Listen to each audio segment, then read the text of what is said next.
Mastering good versus well. Unlock your English potential. Hello, language learners. Today, we're tackling a topic that can be a little tricky for English learners, but fear not, we're going to crack the code together. We're focusing on two very common words, good and well. Yes, they're both positive words, but they're used in different contexts, and that's where the confusion can sneak in. So, buckle up, grab your notebooks, and let's dive into it. Good is an adjective, and it's used to describe nouns and pronouns. Remember, a noun could be a person, place, thing, or idea, and a pronoun stands in place of a noun. We use good when we want to express that something or someone is of high quality, correct, or satisfactory. For instance, this is a good book. You did a good job. In these examples, good is modifying the nouns book and job. Now, let's talk about well. Well is an adverb, and it's used to describe verbs, adjectives, or other adverbs.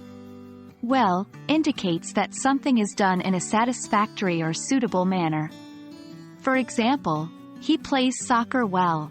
The project is going well. In these sentences, well is modifying the verb plays and the adjective going. The most common error with good and well is interchanging their use. Let's clear up this confusion with an example. Incorrect. She plays the piano good. Correct. She plays the piano well. In this case, we are describing how she plays the piano, not the piano itself, so we use well. Time for practice. We will have some sentences, and your job is to fill in the blanks with either good or well. Let's get started. 1. The pasta tastes blank. 2. The show was very blank. 3. You have done blank on your exam. 4. This is a blank example. 5. She can sing very blank.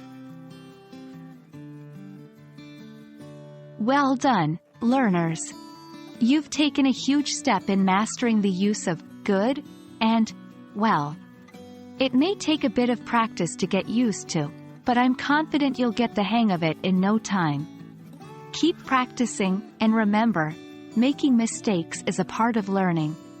Stay curious, and until next time, happy learning.